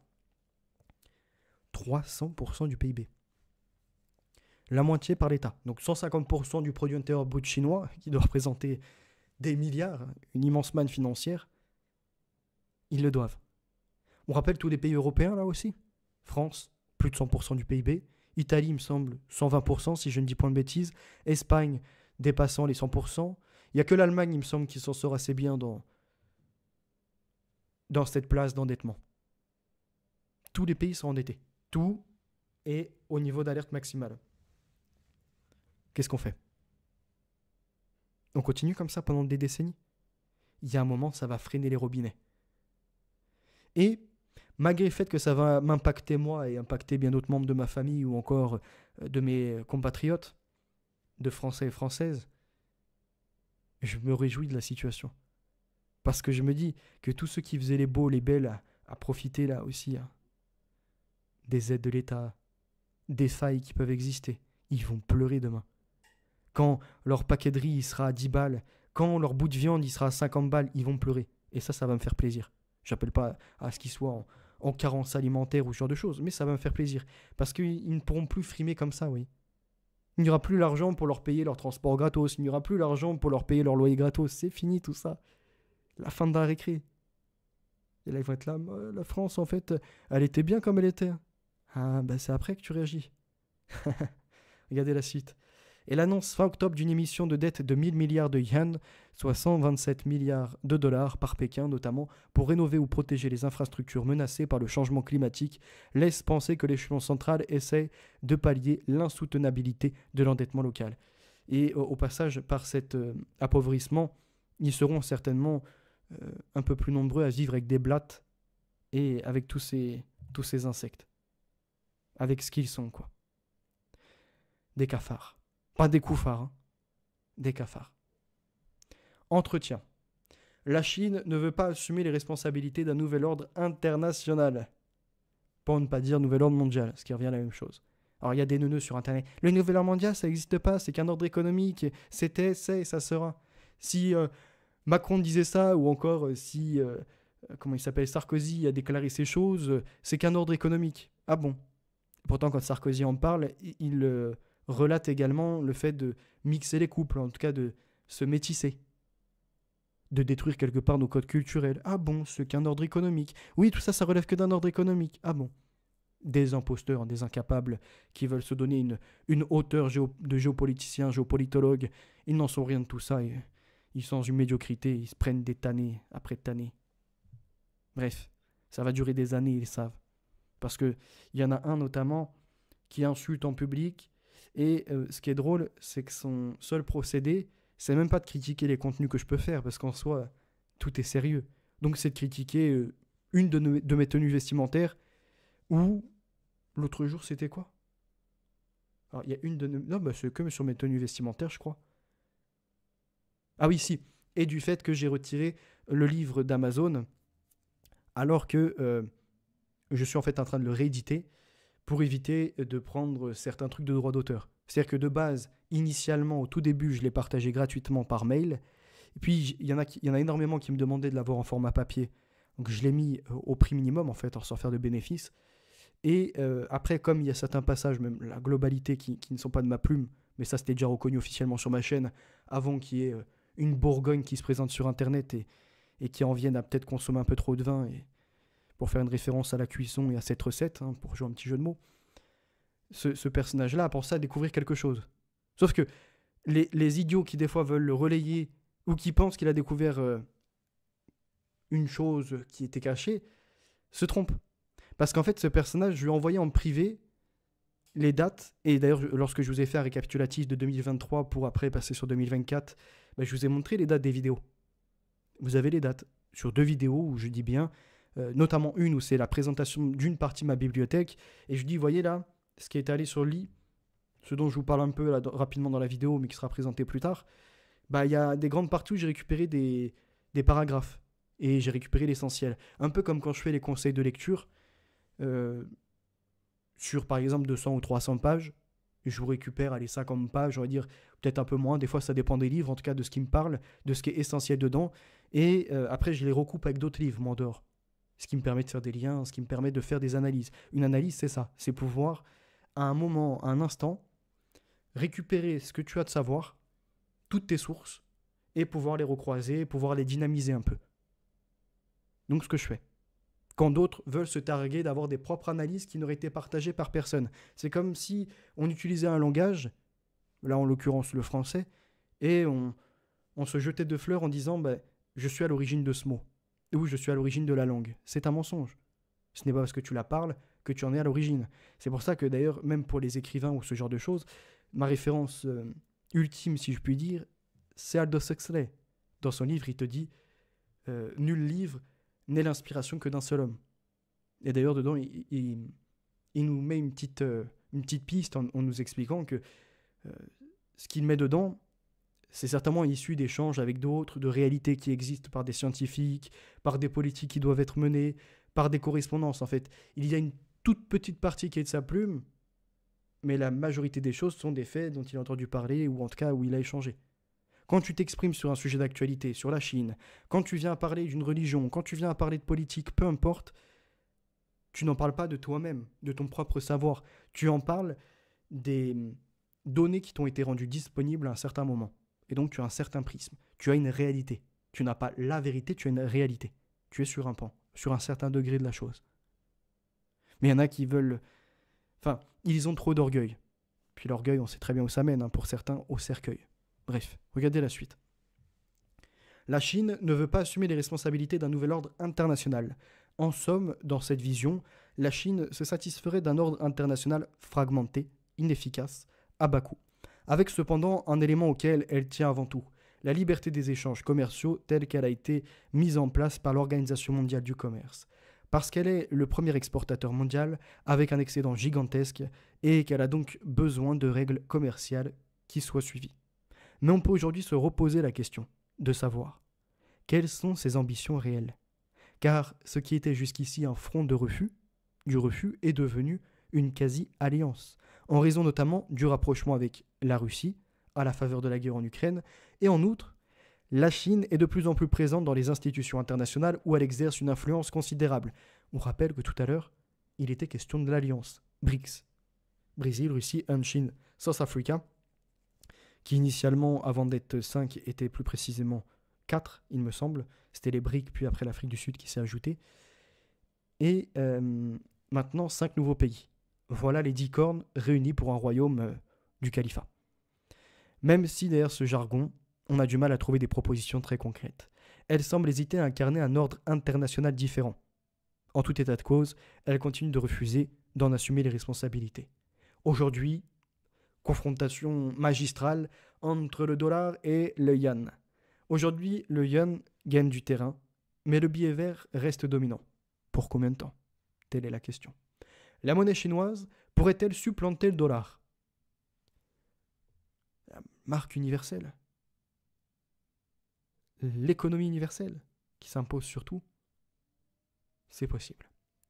Nous en sommes très loin. Pour certains, même si la Chine libelle une grande partie de ses échanges en dollars. Certes, le yuan est devenu une monnaie de réserve au Fonds monétaire international FMI, mais il joue un rôle marginal. Son poids est tout aussi limité dans les transactions sur les marchés des capitaux, sauf à Moscou où le yuan est devenu brusquement la monnaie dominante à cause des sanctions américaines. Pour être une grande monnaie internationale, paradoxalement, il faut être un grand emprunteur international. Ainsi, les États-Unis ont constamment besoin de capitaux pour équilibrer leur balance des comptes courants et aspirent donc les capitaux étrangers qu'ils transforment en dollars. A l'inverse, la Chine est bien un pays prêteur, mais pas un pays emprunteur. Il ne suffit pas d'avoir une très grande économie pour avoir une monnaie internationale. Il faut accepter de jouer un rôle qui comporte des risques. Or, jusqu'ici, la Chine n'a pas libéralisé ses marchés de capitaux. La première préoccupation du régime est d'éviter les risques sécuritaires, économiques, politiques, ce qui limite les ambitions internationales du pays. Pour être très influent, il faut accepter d'être plus interdépendant. En 2019, on a l'Union européenne qui a qualifié la Chine de partenaire concurrent et rival systémique. Cela vous semble-t-il correspondre à la réalité des relations entre la Chine et les puissances occidentales? Partenaire, sans nul doute, parce que notre dépendance mutuelle s'est accrue. Le déficit commercial de l'Union européenne a atteint 400 milliards d'euros en 2022 et devrait être au même niveau cette année. Nous sommes donc très dépendants des biens chinois et la Chine dépend des clients que nous sommes. Compétiteurs? Oui, bien sûr, notamment sur les marchés tiers pour l'innovation technologique. Et rival systémique aussi, parce que la Chine de plus en plus participe de l'entremise et de l'entreprise plutôt de désinformation et de minage des démocraties occidentales. Bon, le côté de la désinformation sur les démocraties occidentales, on s'en passera hein, quand on a la fiole de Colin Powell, quand en France on a des associations telles celle de Rudi Reichstadt, observateur du conspirationnisme, qui ne sont que des branches, si je puis dire, armées par le crayon pour désinformer les gens, ou en tout cas pour leur interdire de penser. Plus les médias qui appartiennent aux milliardaires, le côté de la de ce quatrième pouvoir, hein, quatrième contre-pouvoir plutôt même, qui n'est pas vraiment exercé puisque la plupart sont à la botte. Suffit seulement de voir le traitement médiatique de l'affaire Epstein, suffit d'examiner encore les dépenses de notre pays, le manque de transparence et les milliards donnés par-ci et par-là, bref. Aucune enquête de diligenter des journalistes comme Haute Favre qui sont seulement bons qu'à téléphoner, rien de plus. Donc ça, ce n'est pas des enquêtes approfondies et on n'obtiendra pas la vérité. Donc c'est des journalistes comme Haute Favre qui habitent à Paris, descendent à Nantes sur une journée, te font le tour à peine de la ville, se rendent au CHU, interrogent une personne qui n'a rien vu mais qui veut tout dire et vient te pondre un article en te disant l'extrême droite est au pouvoir, en tout cas l'extrême droite agit dans les provinces ou agit même dans la métropole en Bretagne, notamment pour Nantes. Il n'y a aucune insécurité liée à l'immigration, tout ça avec une pure invention. Et puis, 1 an, 2 ans, 3 ans s'écoulent. Et petit à petit, les articles font leur chemin, puisque certains ne sont pas vendus. Et qu'observe-t-on? Un Afghan qui a violé une pauvre petite fille, d'autres encore qui créent l'insécurité dans la ville, d'autres qui sont en train de voler, qui sont retrouvés, alors toujours les mêmes profils, Algériens, Marocains, Africains, bref, on va prendre la généralité, on va pas focus sur un pays en particulier, mais c'est les mêmes profils qui reviennent. C'est les mêmes crasses qui viennent des fois voir des mères de famille ou des femmes seules ou des jeunes filles pour tenter de les draguer lourdement. Et lorsqu'elles refusent, elles se prennent un flot d'insultes, un flot de menaces. Pour les autres, qui malencontreusement sont baladés à une certaine heure dans notre propre pays, c'est-à-dire dans leur propre pays à elles-mêmes, qui ont accueilli ces gens-là et qui sont agressés par ces derniers. Voilà la réalité des Français. Mais on a des hautes phares pour nous dire non, vous devez fermer votre gueule, faut être gauchiste jusqu'au bout. Puis quand ça sera sa propre fille ou ses propres enfants, ou quand elle-même, à son propre domicile, se retrouvera violentée, ou ils viendront lui voler, même s'il n'y a pas de grand-chose de valeur chez elle, elle comprendra peut-être le choc, ou alors elle sera comme tous ces débiles, comme ce que je vous ai partagé là. Un tweet, je crois que c'est une meuf, qui s'est fait planter, et donc qui dit putain, encore des Arabes quoi. Et quelqu'un de leur communauté qui dit non, faut pas faire l'amalgame. Jamais scandalisé, c'est oui, soigne-toi bien, il faut que la personne soit condamnée, mais jamais scandalisé au sein même de leur communauté sur ces déviances, parce que pour la plupart, nous représentons des koufars, des mécréants. Et donc, chlasser un mécréant, le voler, l'insulter, c'est rien. Allez-y, faites-vous plaisir. Demain, on sera encore plus nombreux, et demain, ce sera la charia. S'il veut pas se convertir, on le tuera. Voilà ce que c'est, dans leur idée. C'est pour ça que la plupart ne réagissent pas, en fait. Ils laissent pulluler les trafics, ils laissent l'insécurité s'éparpiller. Parce qu'ils n'en ont que faire de la France, que faire des Français. Pour eux, c'est que on n'est que des mangeurs de cochons. Regardez la suite. Au départ, de façon défensive, par crainte de renversement du régime chinois après 1989, mais aussi par conviction idéologique des dirigeants chinois pour qui la force fait loi sur la scène internationale. Vis-à-vis de la Chine, l'Europe est dans une situation d'entre deux parce qu'elle n'a pas la puissance militaire des États-Unis. Elle n'a pas non plus une structure fédérale qui lui assure une forte capacité de décision, d'action et de sanction. Enfin, l'euro n'est pas une monnaie de réserve internationale du même niveau que le dollar. Sinon, après, il nous est dit, étant donné le poids de son pays et de son propre contrôle sur les organes décisionnels chinois, Xi Jinping est-il le dirigeant le plus puissant du monde? Cela dépend des critères auxquels on se réfère. Sur le plan militaire, la puissance de la Chine reste aujourd'hui inférieure à celle des États-Unis, même si elle accroît progressivement sa capacité d'action dans le Pacifique occidental grâce à un programme considérable de construction navale. En revanche, si par puissance on entend la capacité à faire disparaître ou au contraire à promouvoir n'importe lequel de ses citoyens, indiscutablement, Xi Jinping est le dirigeant le plus puissant du monde. Surtout, il dispose d'une population relativement fataliste, même aujourd'hui. Fataliste ou gâtée, car l'essentiel de la prospérité du pays profite surtout à un tiers de la population environ. Une baisse sensible de la croissance économique pourrait-elle éveiller des dissidences? Nous sommes aux prémices du ralentissement structurel de l'économie chinoise, qui est évident depuis 2015 et qui commence aujourd'hui à provoquer des crises. La hausse du chômage des jeunes, comme on l'a vu avant, et la crise de l'immobilier, pareillement, alors que les Chinois comptent sur la pierre pour financer leur retraite, sont à prendre au sérieux. Les difficultés vont venir. Pour autant, avec plus de 1000 milliards d'excédents commerciaux par an, le pays est loin d'être en faillite. Je voulais aussi vous rappeler cette information qui est sortie tout récemment sur le danger hein, pour la résistance, pour les gens de s'organiser et faire diffuser l'information, se partager, on va dire, un contre-pouvoir, puisque les médias ne le font plus. Il y avait Apple AirDrop, qui permettait un peu de crypter les messages et de ne pas vraiment savoir qui en est à l'origine, afin de transmettre donc des informations contre le pouvoir en place, contre les tyrans, tout ce que vous voulez. Mais la Chine serait maintenant en mesure, selon ses déclarations, de retrouver les expéditeurs des messages, capables de décrypter ceci. Et pour terminer direct avec ces rapprochements de la Chine, de la puissance, des BRICS, je voulais aussi vous parler du Kazakhstan. Donc avec Astana, certains te diront que c'est, comment on appelle ça, l'anagramme, non? Il me semble on change l'ordre des lettres, comme on peut changer l'ordre des choses. Et donc pour Satana, ou bref, passons ce petit détail. En tout cas, vous avez déjà vu cette capitale, vous avez déjà eu des informations certainement comme ça passées sous vos yeux sur le net. Le Kazakhstan coincé entre l'ours russe et le dragon chinois. Bon, au passage, ça nous ramène toujours aux mêmes dimensions bibliques, hein, les dessins de l'ours russe, du dragon chinois qui donne l'autorité. Et j'ai un livre qui se nomme Le prochain maître du monde, l'intelligence artificielle, qui sort un peu du lot par rapport à ce que j'ai pu voir jusqu'à présent, que ce soit Luc Ferry, que ce soit, mince, comment il s'appelle l'autre, qui se veut Axel, j'ai plus son prénom, pas grave, son nom de famille plutôt. Bref, ou encore Luc Julia, ce genre de choses.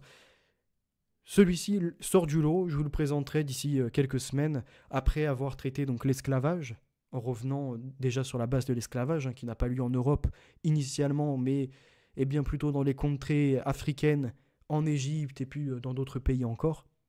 Puis petit à petit bascule vers l'Orient, et puis bascule un peu aussi vers l'Occident.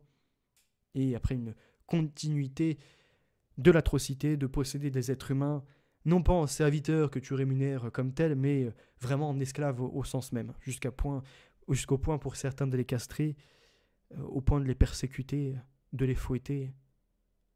Bref, de l'atrocité.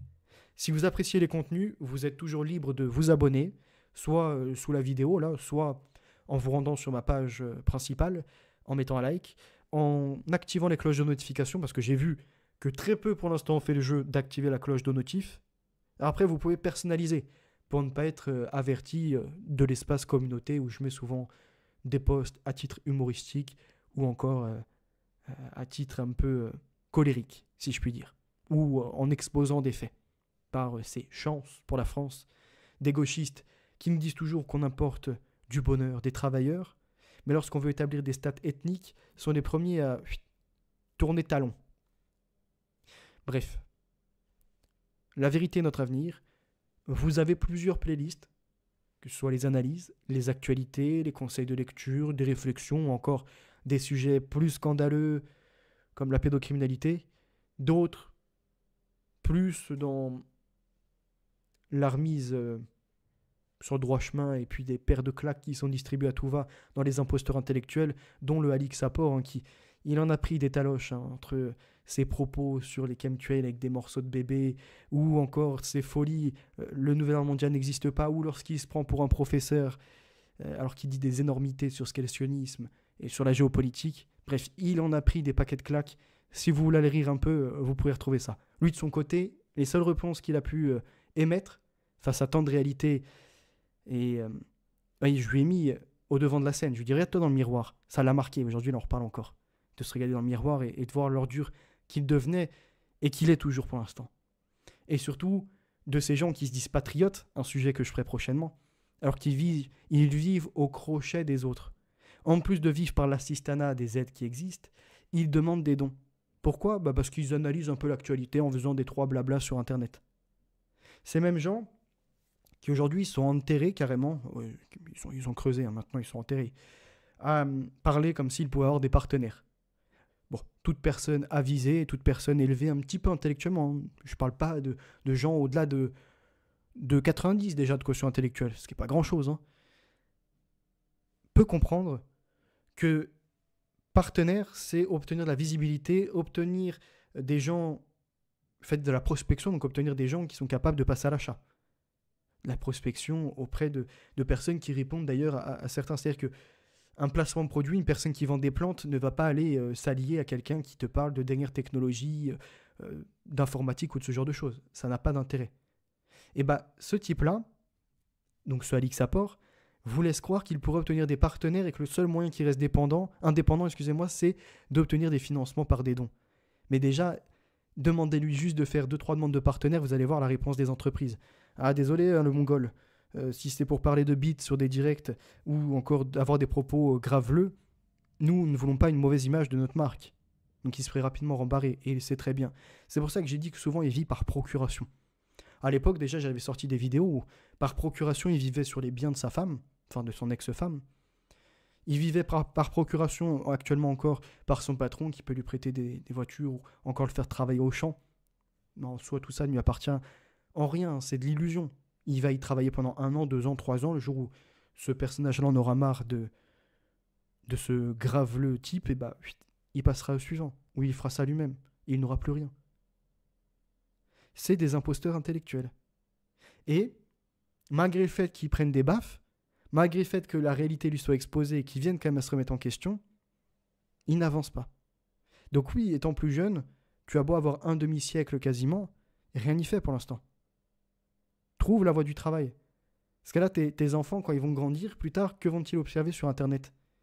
Bah, ils vont observer que Alix Emmanuel Chaumont se retrouve également nommé sur la chaîne Vérité à venir. Il en prend des sacrées humiliations, des sacrées paires de claques. Puis en marquant les vidéos d'Alix en tombant sur ta chaîne, il voit que tu t'humilies en direct, que tu fais des TikTok à plus de 50 ans, enfin quasiment 50 ans, comme des adolescents qui en ont 10 ou 15, enfin plutôt 15, et qui voudraient juste dire ça va pas dans la vie, trop compliqué, avec des petites citations comme quand t'es un enfant. Ah, c'est ça, le patriote, l'homme en question. Non. Un homme qui rend fier sa famille, qui rend fier ses enfants, c'est pas forcément quelqu'un qui va léguer de l'argent, mais c'est quelqu'un qui va léguer de l'honneur. C'est-à-dire les parents qui ont toujours été au travail, toujours su subvenir aux besoins de leur enfant. Pour Noël, ou pour les anniversaires, les cadeaux, bah, c'est personnel.